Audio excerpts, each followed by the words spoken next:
Բարև ձեզ սիրելի բարեկամներ, Factor TV եթերում դուք դիտում եք Ապոլիտիկ հաղորդաշարը, որը հիշեցնեմ արժեքների եւ հեռանկարների մասին է։ Վերջին 2 տասնամյակներում բանավոր եւ հատկապես գրավոր խոսքը մեծ ձևափոխումների է ենթարկվել։ Մի փաստ գուցե մասնավոր, բայց շատ խոսում հիմա դպրոցներում եւ ոչ միայն դպրոցներում, այլև բուհերում, ասենք, բանասիրական ֆակուլտետի ուսանողներից այլևս չեն պահանջում սկզբնաղբյուրներ։ Բավարարվում են կարճ շարադրանքով որևէ ստեղծագործության եւ համարում են, որ նրանք արդեն ծանոթ են այդ ստեղծագործությանը։ Բայց ծանոթ լինելը եւ իմանալը ինֆորմացիան եւ գիտելիքը տարբեր բաներ են, եւ դրա մասին ենք մենք այսօր խոսելու։ Այժմ իմ զրուցակիցն է արվեստաբան, մատենադարանի տնօրեն եւ հանրային խորհրդի նախագահ Արա Խզմալյանը։ Արա Խզմալյան ծնվել է 1980 թվականին Վանաձորում։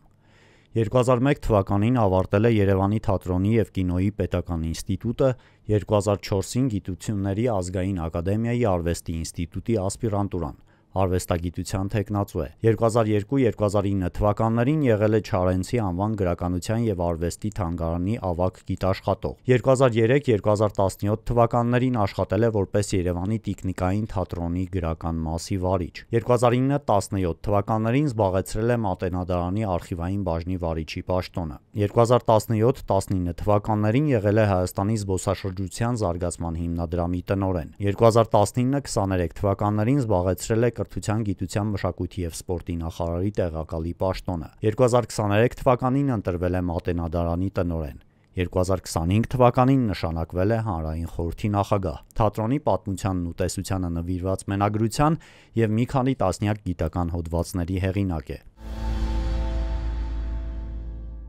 Արա, շնորհակալություն, որ մասնակցում եք մեր հաղորդմանը։ Սկսենք Մատենադարանից, որը մեր մշակույթի կարելի ասել սկզբնաղբյուրներից սկզբնաղբյուրն է, չէ՞։ Եվ Մատենադարանի օրինակով ուզում եմ մի հարց տալ։ Ձեր հիմնարկը բազմաֆունկցիոնալ է, բայց երկու առանցքային խնդիր կա, որ հետապնդում է։ Դա հանրահռչակումը, պոպուլярիզացիան եւ բուն գիտությունը։ Ինչպես են այդ երկուսը իրար հետ առնչվում։ Շատ նուրբ հարց տվեցիք, պարոն Աբրահամյան, եւ կարծում եմ յուրաքանչյուր տնօրինության ամենաբարդ հարցերից մեկն է, որովհետեւ մենք մի կողմից գործ ունենք մշակութային արժեքների հանրահռչակման եւ այդ արժեքները հանրությանը մոտ դարձնելու նպատակի հետ, որովհետեւ այո, Մատենադարանը այդ բարձունքի վրա մնալով իր պատկառանքը եւ սրբազան նշանակությունը պահպանելով հանդերձ պիտի լինի նաեւ շատ ընդգրկված մարդու առօրյայի մշակույթի մարդու մշակութային հիգիենայի մաս պիտի լինի Մատենադարանը, որովհետև Մատենադարանը ինքը լինելով լուսավորչական մեծ պրոցեսի արդյունք, այսօր նպատակ ունի արդյունքից գնա դեպի լուսավորչականություն, եւ սա Մատենադարանի առաքելությունն է եւ կենթանի մնալու եւ կենթանի ներկայությունը ապահովելու գրավականը։ Մյուս կողմից այո գիտություն, որը սիրում է լռություն, սիրում է ամփոփվածություն, ներփակություն եւ անգամ մեր մարքեթինգային միջոցառումներում եւ բրենդավորման մեջ մենք բախվել ենք այս ամենամեծ խնդրին, որը դուք մատնանշեցիք, ուրեմն տեսանելի լինելու եւ լռությունը պահպանելու այս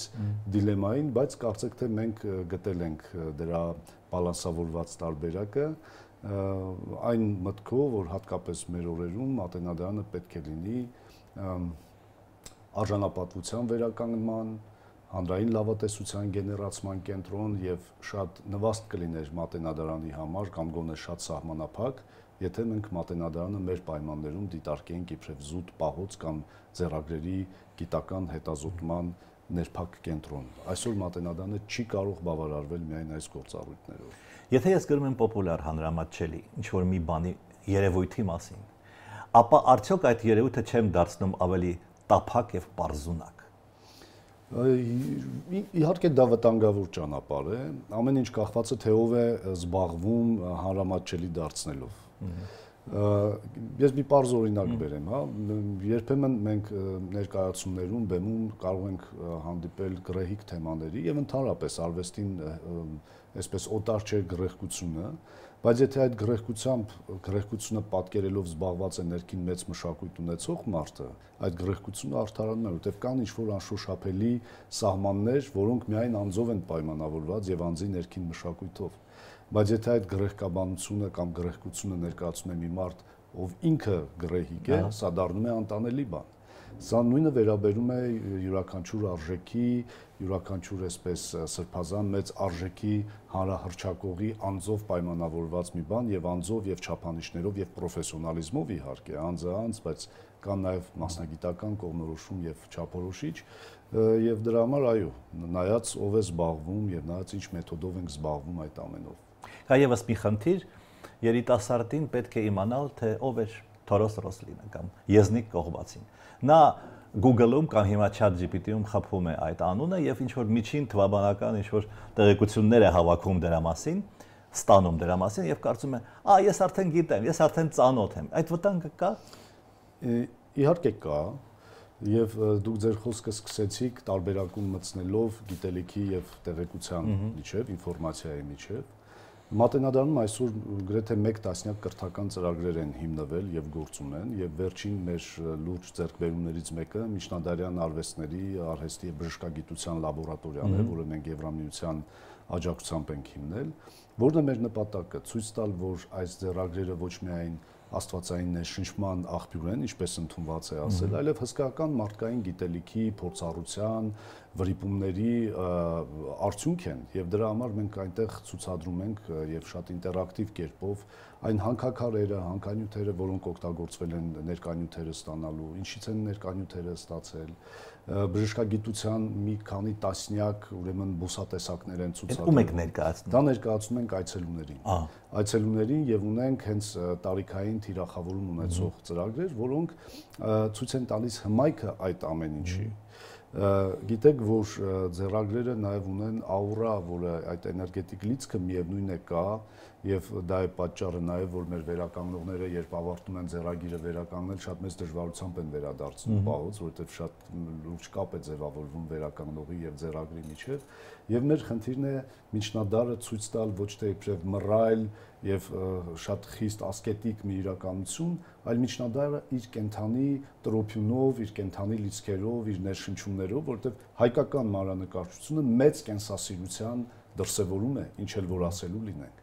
Եվ կրթական ծրագրերը հենց ուղղված են նրան, որ մենք քաղաքացիների, այցելուների ներսում ընդլայնենք մատենադարանի միջոցով առհասարակ միջնադարյան մշակույթի ընկալումը, որ դա զուտ մթին դարեր չեն, որ այստեղ մեծ կենսախնդություն կա, մեծ հավատ կա, ներշնչում կա եւ ի վերջո միայն այդ հատկանիշների արկայության դեպքում էր հնարավոր արհավիրքների միջով անցնել ու պահպանել այն արժեքները, որոնք այսօր հասել են մեզ։ Միայն անշեղ լավատեսության եւ հավատի արդյունքում կարող է պահպանվել մատենադարանում պահվող ժառանգությունը։ Համն ու հոտը ուզում եք փոխանցել, չէ՞։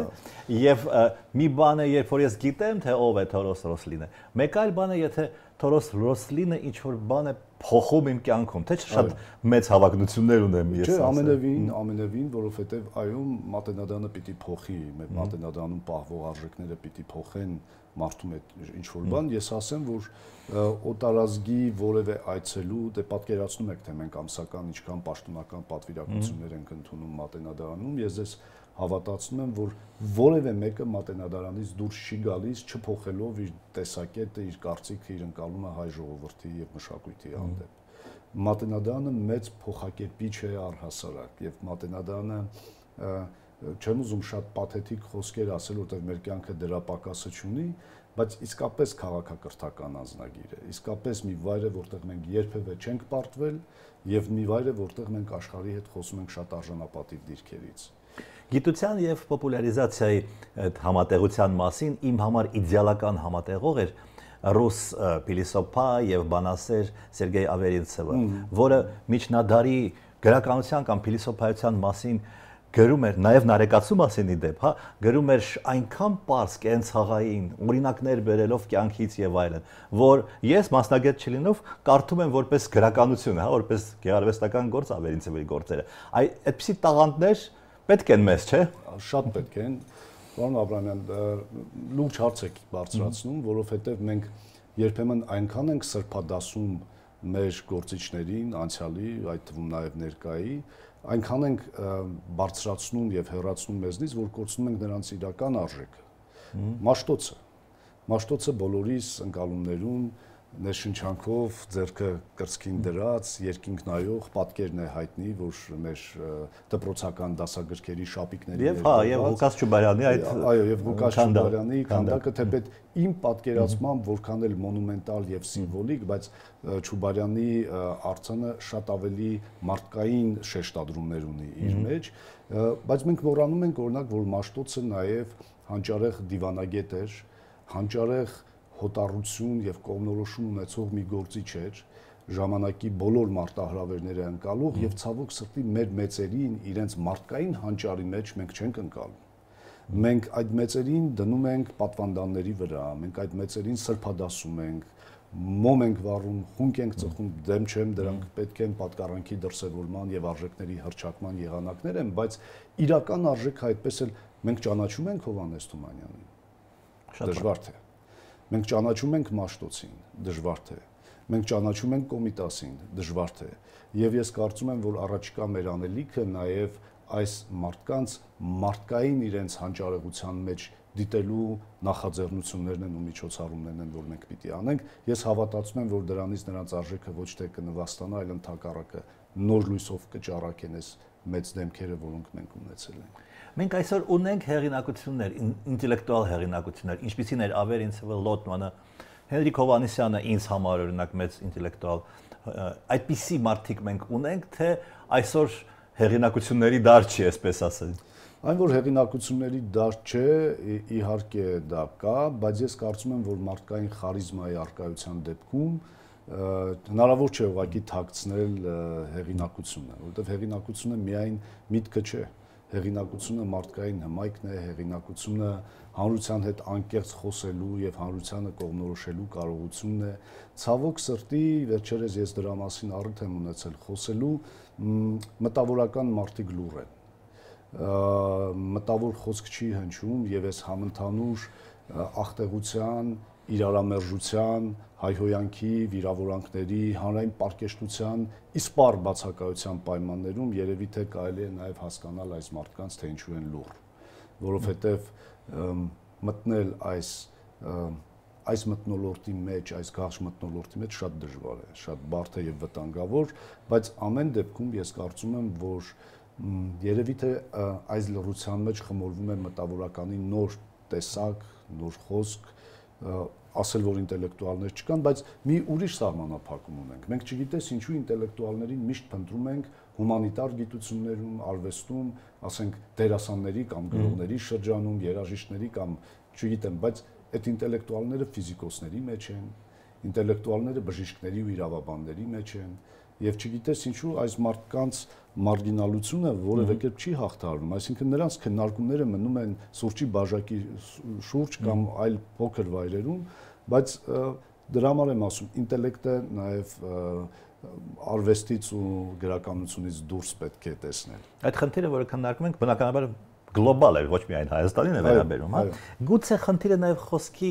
դեվալվացիան է, այսինքն ոչ մեկ ոչ մի խոսքի չի հավատում, կոպիտ ասած։ Ես դրա մասին գրելու առիթ եմ ունեցել եւ դրա համար թատրոնի ճգնաժամը տեսնում եմ նաեւ դրա մեջ, որ խոսքի հանդեպ հավատը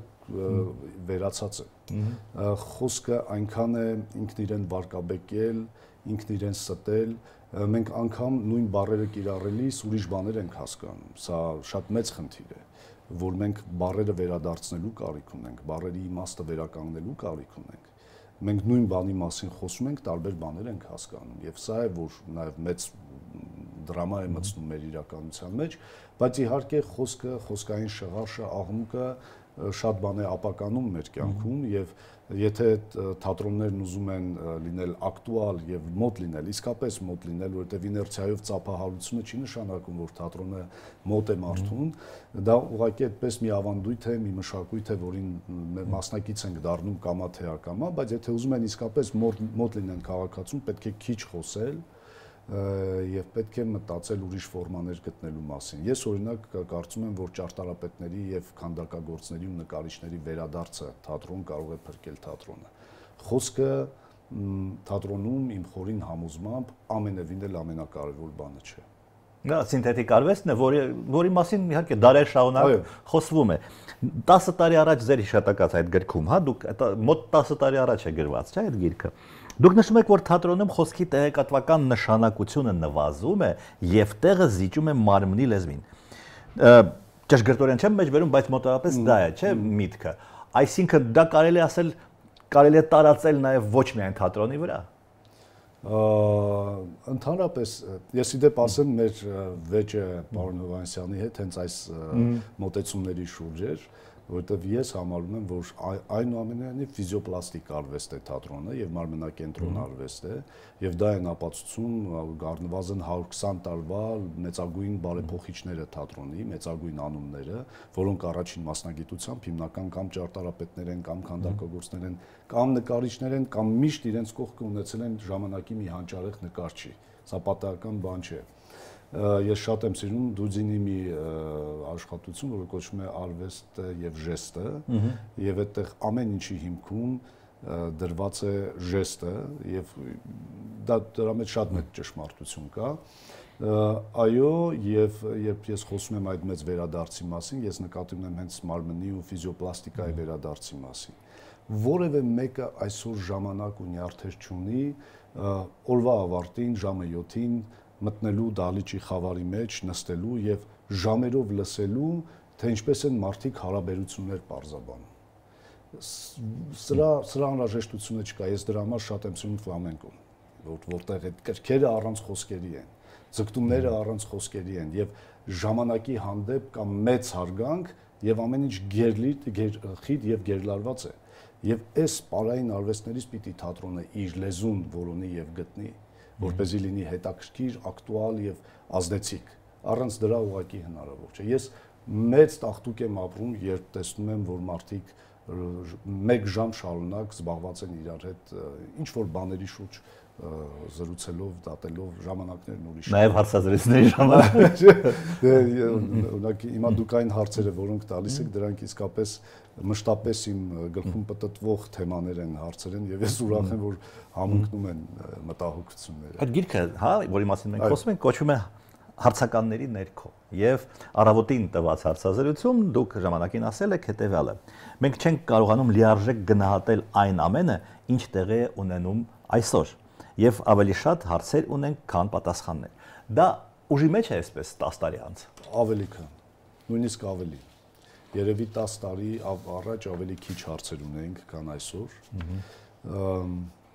Եվ հարցի ձևակերպումը կարծում եմ ամենաբարդ բանն է, որ մենք պիտի փորձենք անել։ Գիտեք, մեր հանրային կյանքի ամենամեծ դժբախտությունը, որ պատասխաններ ունեցողներն են շատ եւ փրկիչներն են շատ։ Մինչդեռ հարց տվողները եւ հարցը ճշգրիտ ձևակերպողները շատ քիչ են։ Փիլիսոփաներից մեկը ասել է, հարցը ենթադրում է հարցվող առարկան։ Եվ հարցի ձևակերպումից է կախված, թե ինչքանով մենք ճիշտ կորոշենք մեր ապագան, մեր մոտեցումները, մեր դիրքորոշումները եւ պիտի փորձել քիչ պատասխաններ տալ, ավելի շատ լսել, տեսեք մենք օրինակ կորցրել ենք լսելու կարողությունը։ Բոլորս խոսում ենք Facebook-ում կլինի, հանրային այլ հարթակներում կլինի, մեր հանրությունը անգամ մեծ ողբերգություններից հետո չկարողացավ լռել եւ գիտակցել իր հետ կատարվածը։ Մենք կորցրել ենք լռելու ունակությունը։ Եվ իմ ամենամեծ մտավախությունը եւ վտանգը հանրային ու ազգային կյանքում, որ ես տեսնում եմ, դա լռելու կարողության բացակայությունն է։ Մենք չենք կարողանում, ասում եք դուք, լիարժեք գնահատել այն, ինչ կատարվում է այսօր։ Իսկ 3, իսկ 1000 տարի առաջ, այսինքն Մատենադարանի գիտական գործունեության համար կարծում եմ այդ հարցը շատ կարևոր է, չէ՞։ Մենք օրինակ նույն Մատենադարանի գիտական խորհրդի նիստերում հիմա աննախադեպ ծավալի գիտական խորհրդի նիստեր են լինում։ Գրեթե ամեն թեմայի, ամեն կիսամյակ հաշվետվություններ եւ այլն, եւ մենք շատ մեծ ուշադրություն ենք դարձնում թեմաների ընտրությանը, որովհետեւ կան թեմաներ, որոնք աննկարագրելի ակտուալ են անգամ աշխարհաքաղաքական իմաստով։ Եվ հարցականի տակ են, թե հարցականի տակ չեն։ Առհասարակ Մատենադարանում շատ բան կա կուսական վիճակում, շատ բան կա, որին դեռ չենք հասցրել դիպչել, շատ բան կա, որ դեռ իմաստավորված չէ, գիտական շրջանառության մեջ չէ։ Օրինակ, շատ քչերը գիտեին, որ Մատենադարանը բացի ձեռագրերից, արժեքավոր արխիվային հավաքածուներից եւ հնատիպ գրքերի հավաքածուից ունի փառահեղ լուսանկարչական հավաքածու։ Սևրուգյանի, Աբդուլլահյանի, ռուս տարբեր ուրեմն լուսանկարիչների, որոնք ազգագրական նյութ են հավաքել եւ ունենք չհրատարակված նյութեր եւ այդ հարցականներից մեկը դա էր եւ մենք հիմա ձգտում ենք նաեւ Մատենադարանի ընկալումը այդ առումով ընդլայնել, որ սա միայն ձեռագրապահոց չէ եւ Մատենադարանը չի սպառում ուղղակի իր գանձերը, իր նշանակությունը ու մենք արդեն 2 ցուցադրություն ենք ունեցել լուսանկարների, որոնցից մեկը օրինակ կան ապակե նեգատիվներ, որտեղ պատկերված են 100 տարի առաջ արված ինչ-որ պատկերների լուսանկարներ, մենք առաջին անգամ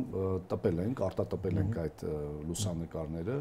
եւ այնուհետեւ գտել ենք տարբեր թանգարաններում, պատմության թանգարանում, Մայրաթորի թանգարանում, այն իրերը, որոնք պատկերված են այդ լուսանկարներում եւ իրերն ու լուսանկարները զուգահեռ ցուցադրում ենք։ Այս շատ հետաքրքիր մի բան ստացվեց եւ անընդհատ մենք պիտի վերաիմաստավորենք ու բացահայտենք Մատենադարանը։ Դառնալով հեղինակություններին, հանրային խորհուրդը, որը դուք վերջերս գլխավորեցիք, իմ պատկերացմամբ, այսինքն սկզբունքով, հա, մտահղացմամբ, պետք է որ լինի նման հեղինակությունների արևելյան լեզվով ասած ակսակալների, այսպես ասած խորհուրդ, թե ես սխալվում եմ։ Ես կարծում եմ, որ ոչ թե հեղինակությունների, այլ պրոֆեսիոնալների։ Այս բառը ես երևի ամենից շատը օգտագործում եմ հենց պրոֆեսիոնալ հասկացությունը, որովհետև շատ եմ կրկնել, ելի եմ ուզում առիթը օգտագործել ու ասել, որովհետև ես ունեմ հայրենասիրության իմ բանաձևը։ Հայրենասիրությունը պրոֆեսիոնալիզմ է։ Եվ առանց պրոֆեսիոնալիզմի հայրենասիրությունը կործանարար է։ Մենք կարող ենք շատ մեծ տեքստեր ասել, աղմկել հայրենասիրության շուրջ, բայց մեր գործը սեփական վատ անել։ Եվ դրա համար լավ կոշկակարը ամենահայրենասեր մարդն է, լավ բանվորը, լավ ուսուցիչը, լավ բժիշկը, պրոֆեսիոնալ, ամենալավ մեծ հայրենասերն է։ Եվ մենք հայրենասիրության այդ մոդելը պիտի կարողանանք փոխել։ Հիմա ես այս հարցը նաև կառավարությունում եմ քննարկել, որ իմ պատկերացմամբ հանրային խորհուրդը պրոֆեսիոնալ հանրության եւ կառավարության երկխոսության հարթակ պիտի լինի։ Մինչ օրս հանրությունը շատ մոտավոր պատկերացում ունի հանրային խորհրդի գործառույթների եւ նշանակության մասին։ Դրա համար առաջին բանը հստակեցնելն է, ինչով պիտի զբաղվի հանրային խորհուրդը։ Մենք չպիտի լինենք փաստաբանական գրասենյակ, այսինքն զբաղվենք առանձին անհատների տարբեր գերատեսչությունների հետ ունեցած խնդիրներով։ Մենք իրավաբանական խորհրդատվական կենտրոն չենք։ Մենք կարող եմ էլի թվարկել ինչ չենք։ Ամենակարևոր բանը կառավարության համար ձևավորել կողմնորոշման, մասնագիտական կողմնորոշման ալտերնատիվ հարթակ գերատեսչություններից, նախարարություններից դուրս։ Այսինքն, եթե կառավարության ղեկավարը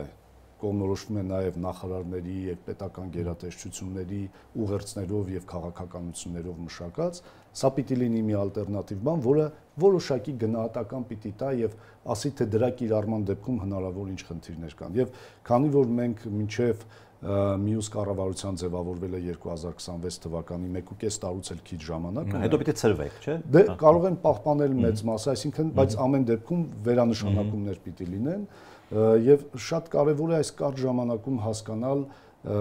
ամենաակտուալ, ամենահրատապ խնդիրները։ Եվ մենք այս առումով ենք հանրային խորհրդի հետ եկել համաձայնության։ Հիմա յուրաքանչյուր հանձնաժողով 15 ոլորտային հանձնաժողովներ կան, յուրաքանչյուրը մշակում է իր օրակարգը, եւ այս կարճ ժամանակաշրջանում, եթե մենք կարողանանք մի քանի հանրությանը մտահոգող խնդիրներ դարձնել տեսանելի եւ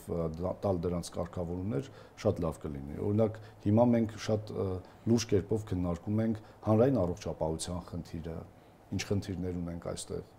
Օրինակ, հոգեբուժարանների մասին մեր հանրությունը որևէ տեղեկություն չունի։ Ընդհանրապես այս խնդիրը մենք շատ ենք խոսում ներառականության մասին, բայց այս խնդիրը ընդհանրապես դուրս է հանրային ուշադրության տիրույթից, մասնագիտական եւ բարոյական առումով դուրս է։ Եվ այսպիսի շատ հարցեր կան, այսինքն վարչապետի հետ հանդիպման ժամանակ վարչապետը բերեց իր օրակարգը առաջարկեց, որոնք վերաբերում են շատ լուրջ հարցերի եւ ցանկություն կա, որ այդ հարցերը քննարկման հարթակ ունենան մասնագիտական եւ հանրային խորհուրդը պիտի ծառայի նաեւ դրան։ Ես չեմ ուզում շատ խոսել, բայց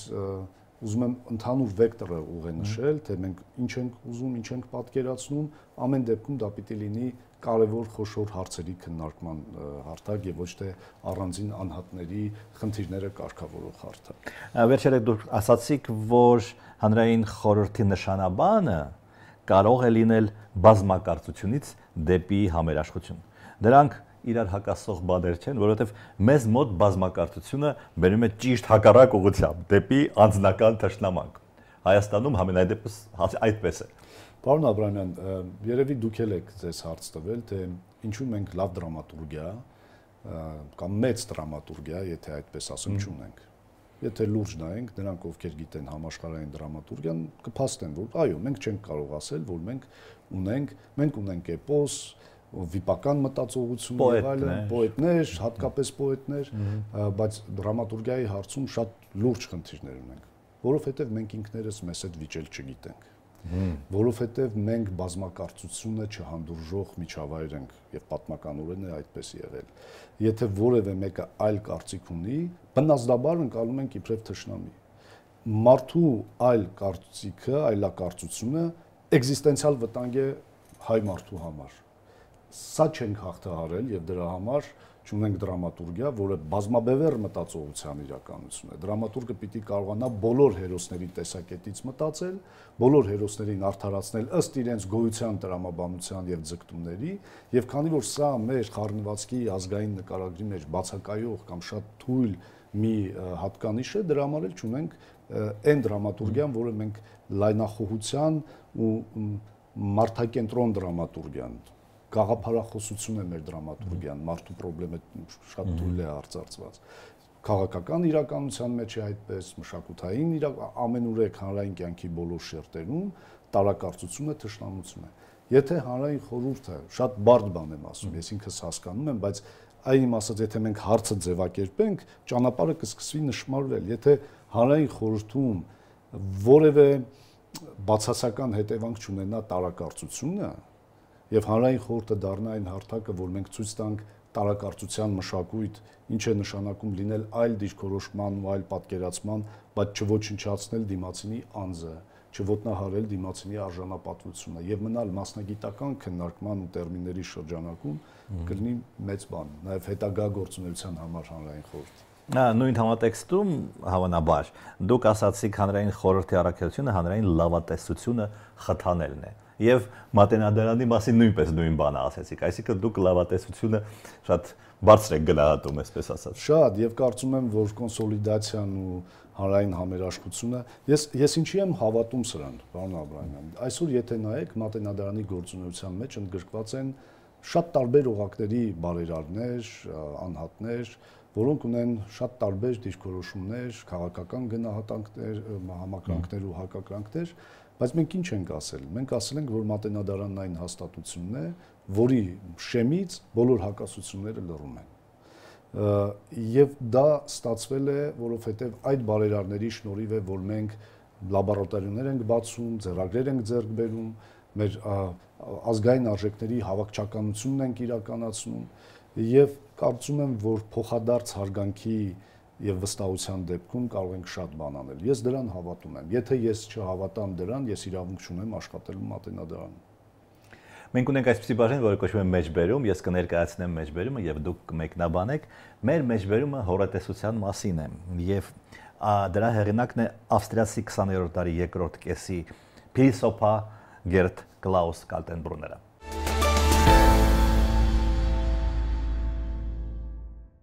Որոշակի հոռետեսությամբ է պետք մոտենալ հարցերին, թե արդյոք հնարավոր է երկրային դրախտ կառուցել, արդյոք հնարավոր է բացարձակ արդարություն եւ ներդաշնակություն։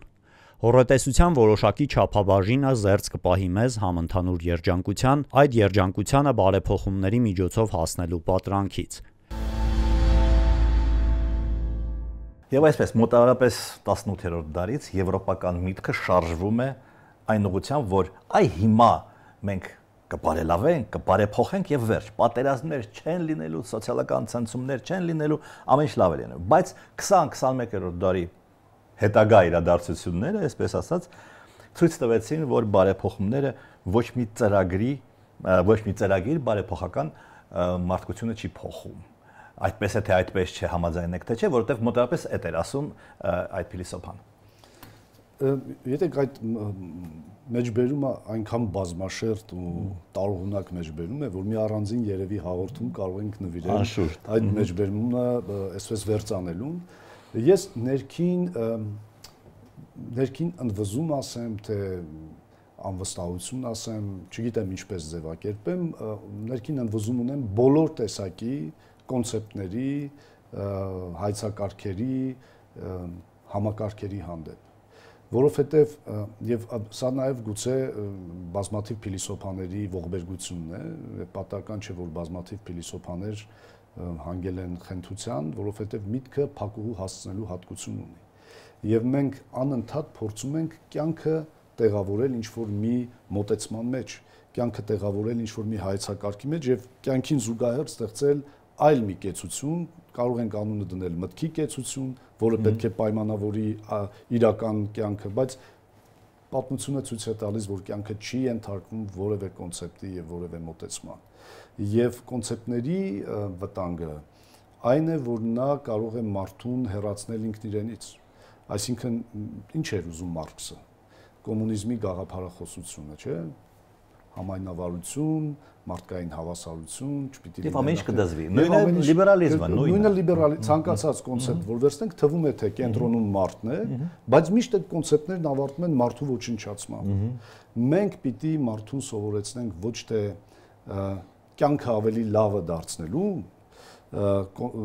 ինչպես ասեմ, որ ճիշտ լինի, ճշմարտությունը իրենից դուրս փնտրելու, որովհետև բոլոր դժբախտությունները գալիս են արդարության ձգտումից, արդարություն հաստատելու ձգտումից, բոլոր աղետները գալիս են հավասարություն եւ բարություն հաստատելու ձգտումից։ Մենք պիտի սովորեցնենք, որ ինչպիսին էլ որ կյանքը լինի, մարդը այդ կյանքի մեջ իր ներսը տանող ճանապարհը գտնի։ Այսինքն մարդու կոնցեպտը պիտի մշակվի մարդու ներսում, մենք չենք կարող մարդու վրա հագցնել իր հետ կապ չունեցող հայեցակարգ կամ գաղափարախոսություն։ Այսինքն դուք հորետես եք հայեցակարգերի հարցում։ Ես երևի հորետես եմ, թեպետ դա էլ կյանքի մի մաս է։ Այդ կոնցեպտներն էլ մարդու մտքի այդ պրոդուկտներն էլ կյանքի մի մաս են։ Կյանքը դա էլ է տեղավորում եւ արևի տակ, ինչպես ասում են, շատ տեղ կա բոլորի համար։ Մենք եւ ամենակարևոր բանը, որ հանդուրժող լինենք բոլոր տեսակետների, կոնցեպտների հանդեպ, համարենք, որ դա ուղղակի մի պատուհանից դիտված իրականություն է, որտեղ կյանքը անպարպելի է, կյանքը անընդգրկելի է, եւ ելի եմ ասում կոնցեպտների վտանգը, որ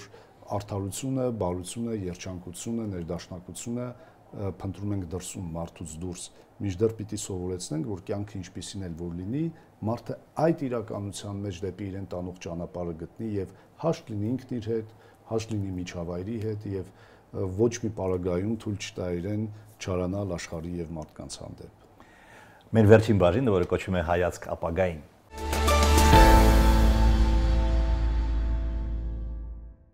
Նորից լավատեսության մասին։ Եթե դառնանք ձեր մասնագիտությանը, դասական թատրոնում կա մի հասկացություն Deus ex machina, այսինքն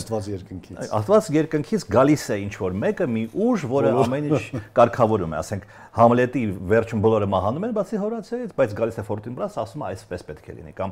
Ռոմեո եւ Ջուլիետի, ուրեմն վերջում գալիս է դուքս, ասում է խելոք մնացեք երկու կողմերը, կամ սովետական ֆիլմերում եւ չգիտեմ պիեսներում արտադրական տնօրենը եւ գլխավոր, չգիտեմ, ինժեները խնդիր ունեն, բայց գալիս է պարտկոմ ամեն ինչ բան է անում։ Դուք հավատում եք հարցերի այդպիսի լուծմանը։ Գիտեք, ամեն դեպքում այդ ասիչները բոլոր ժամանակներում պիտի լինեն։ Այ հիմա ես ավարտում եմ շուտով Տոլստոյի Պատերազմ եւ խաղաղությունը, վերջին հատորն եմ արդեն, վերջին էջերն եմ ընթերցում եւ Տոլստոյը շատ երկար մտածում է պատմության ընթացքի տրամաբանության։ Էպիլոգը է դա, չէ՞։ Այո, ամբողջը ի վերջո ինչ էր Նապոլեոնը, ինչ էր Ռուսաստանը եւ այլն։ Եվ այնտեղ խոսում է մի բանի մասին, որ պատմությունը անհատները չեն որոշում, ես ձեր հարցադրումը ավելի եմ խոշորացնում, պատմությունը անհատները չեն որոշում, պատմությունը ամբողջապես կարծես թե ժողովուրդները չեն որոշում, բայց նշում է, որ միշտ կան ավելի ցածր պատասխանատվություն կրող մարդիկ, որոնք գործնականորեն ընդգրկված են հրամանների կատարման մեջ, եւ ինչքան ավելի բարձրանում ենք դեպի վեր, դեպի գեներալներ, դեպի կայսրեր, այնքան ավելի քիչ ընդգրկվածություն գործնական կյանքի եւ իրականության մեջ եւ այնքան ավելի շատ հրամաններ։ Եվ թվում է, թե պատմության ամբողջ ընթացքը կազմված է հենց այս ամենից կամ երևի ֆատալիզմ պատմական, որը բացատրել երբեք հնարավոր չի լինելու։ Ինչպես կյանքի ու մահվան առեղծվածը, ինչպես գալակտիկաների ստեղծման առեղծվածը երևի մարդկային պատմության ու սոցիումի պատմության ընթացքը նույնպես մինչև վերջ բացատրել հնարավոր չի լինելու։ Երևի մենք գործում ենք ինչ-որ ֆիզիկա-քիմիական սկզբունքներով, որոնց դեռ չենք տիրապետում։ Մի մեծ խոշորացույց է պետք մանրադիտակ, որ մեր մոլորակին նայի եւ հասկանա, թե տիեզերքի օրգանիզմի մեջ մենք որպես մի մոլեկուլ, որպես մի միկրոբ, որպես մի բացիլ, որպես մի չնչին մասնիկ, ինչ տեղում ենք եւ ինչ հարաբերության մեջ ենք ամբողջի հետ։ Սրա համար պետք է լինել Աստված, որ կարողանալ այդ ամենը տեսնել, որովհետեւ ճանաչը երևի ես ավելի ագնոստիկ ինչ-որ բաներ ունեմ, հակումներ, որ ոչ թե պետք է ճանաչել, այլ պետք է լինել այդ ամենի մեջ։ Այդ նորից վերադառնալով նախորդ խնդրին, մտքով շատ առաջ ընկնելով մենք կորցնում ենք մեր լինելիությունը այս կարճ ժամանակում։ Մենք կորցնում ենք կյանքի կենթանի զգացողությունը եւ մտքում ստեղծում ենք ուրիշ կյանք այս կյանքից դուրս։ Այսինքն փրկիչներին դուք չեք հավատում։ Չեմ հավատում։ Փրկիչներին հիմա եթե մտնենք կրոնական ես նկատի ունեմ մահկանացու փրկիչներին, ոչ թե փրկչին։ Ամենավտանգավոր բանը հավատալ փրկիչներին։ Պետք է ես մի բանի եմ հավատում, եթե մենք որպես հանրություն, որպես ազգ կորոշենք, որ մի քիչ ենք խոսում եւ ավելի շատ յուրաքանչյուրս մեր գործի վրա ենք կենտրոնանում եւ փորձում ենք կատարելագործել մեր գիտելիքները, փորձում ենք մի լավ գործ անել, փորձում ենք օգտակար լինել ինքներս մեզ եւ ինչի եմ շատ կարեւորում էգոիզմը, եթե կարելի ասել, որովհետեւ եթե մարդը ինքը ներդաշնակ չէ իր հետ, եթե մարդը երջանիկ չէ եւ հաշտ չէ ինքն իր հետ, մարդը չի կարող օգտակար լինել հանրությանը։ Սա շատ կարեւոր պայման է։ Իմ աշխարհաճանաչողության կոնտեքստում ամեն ինչ պիտի սկսել սեփական անձից։ Միայն առողջ եւ ներդաշնակ մարդը իրավունք ունի մտածելու ուրիշների առողջության եւ ներդաշնակության մասին։ Դրա համար միշտ դեպի սեփական անձը ճանապարհը։ Շնորհակալություն հետաքրքրության համար։ Սիրելի բարեկամներ, ես հիշեցնեմ, որ ես զրուցում էի արվեստաբան, մատենադարի տնօրեն եւ հանրային խորհրդի նախագահ Արա Խազմալյանի հետ։